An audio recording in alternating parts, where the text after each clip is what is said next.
Do you need riders in your term insurance policy? Welcome to subramani.com.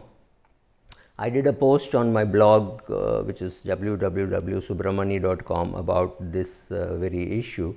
Now, when people like me who are trainers, who speak at public places and write articles and run blogs, tell you to take insurance, what I mean or what we mean is take a pure term insurance. In case of death, your family will get the money, and this I have spoken many times, so I am not talking about that more.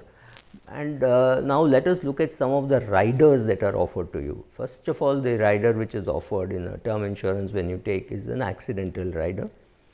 And the accidental rider, well, it pays you extra money when you, in case death happens by accident. So let us say you've taken a 3 crore term insurance, you're 27 years or 28 years of age, and you take the accidental death rider to the extent of 1 crore, right?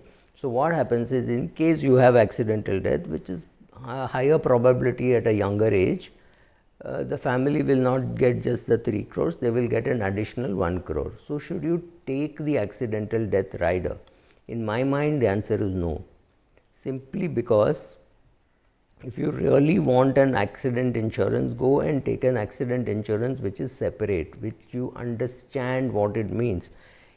The death riders, unlike the regular policies, can have different meaning with different producers, right? Which means different insurance companies. So somebody can say, this does not cover accidents happening inside the house. Would you even know that there is some possibility like that? If the answer is no, you need to read and understand, and if you are not willing to read and understand, then you need to go to a life insurance agent who will be able to help you. Now, I am not too keen to do that, so I would simply avoid the accidental death rider. It's simple. Go and take an accidental death policy completely different from a general insurance company, and that could be much cheaper. Even if it's more expensive, at least you know what you have taken, why you have taken, and after a few years, maybe you're 50 years of age and you think you do not need accidental death insurance, you can give it up. Take it separately from the main policy of a life insurance company. Second rider which is offered to you is disability rider. Now, disability rider is again very difficult to understand what it means, right? What is disability? What is partial disability? What is full disability? When will you get paid? What is covered? What is not covered? If I have a disability of losing my voice, my training income goes to zero, and how much will they pay me? Will they pay me anything at all, or will they say, it's okay, if your voice is lost, you can still write and earn money? So is it partial disability? Is it full disability? These things are difficult to understand. If you don't understand, either consult or again avoid this rider. The third rider which is offered normally is the critical illness rider, which is loved by people. Everybody loves it, says, wow, this is good. If I am detected with cancer, I'll get 50 lakhs. And I can use that money for my treatment, which is true, because after that you might even get it reimbursed, but right now it will provide you with the cash flow, and it will cover all those expenses which you will not get from your regular insurance, right? Your medical insurance may not cover, it might have a cap on the room's cost and things like that. It will cover chemotherapy, but it will not cover the transport from the house to the hospital, right? It will not cover many of those things. It will not cover travel. If your wife has to travel and you are the victim, and she has to travel, or if she is the victim and you have to travel with her, none of that will ever be covered by your medical insurance. So this money is useful. So the question is, should you take a critical illness rider? And my answer is no. Simply because critical illness rider is again very, very difficult to understand. Pain arising from a heart attack arising from a pain in the shoulder is treated differently from a heart attack arising out of pain in the stomach, right?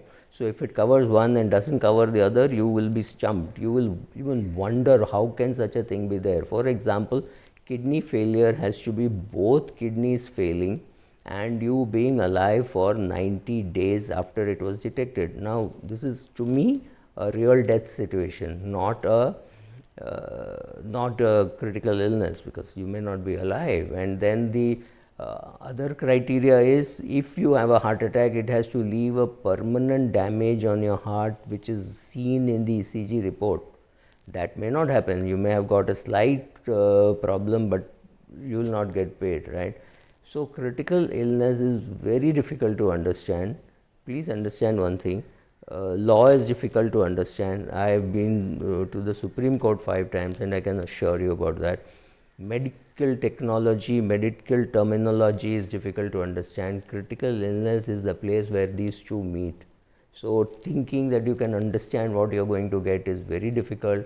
So yes, on detection of a cancer you will be given, so some of those things will be given, but many of those things will not be given, simply because you will not even understand the policy terms and the policy wordings.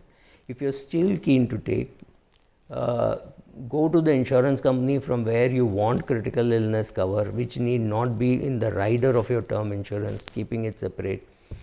Go and take a critical illness policy after meeting somebody from the company, not the agent.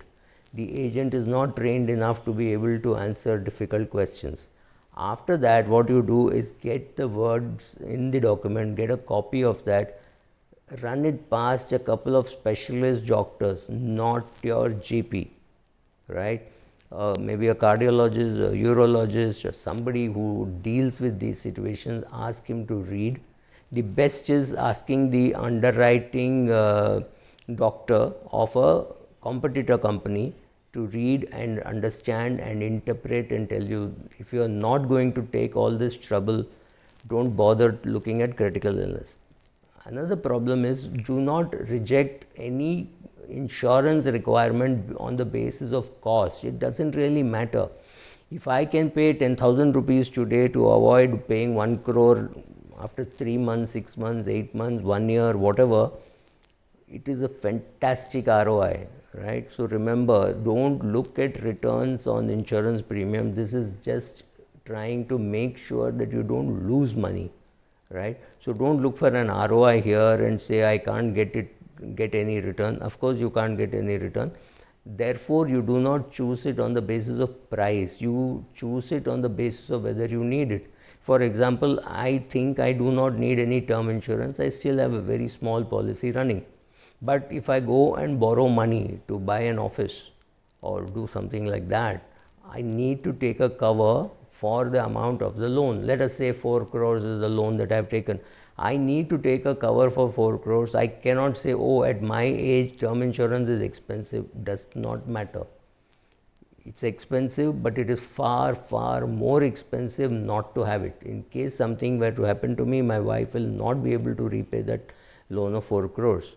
Or it will take a huge drain on the other assets, which is not worthwhile, right? So don't decide on a rider or on a main insurance on the basis of price. That is wrong. But do you need riders? The answer is no. Thank you.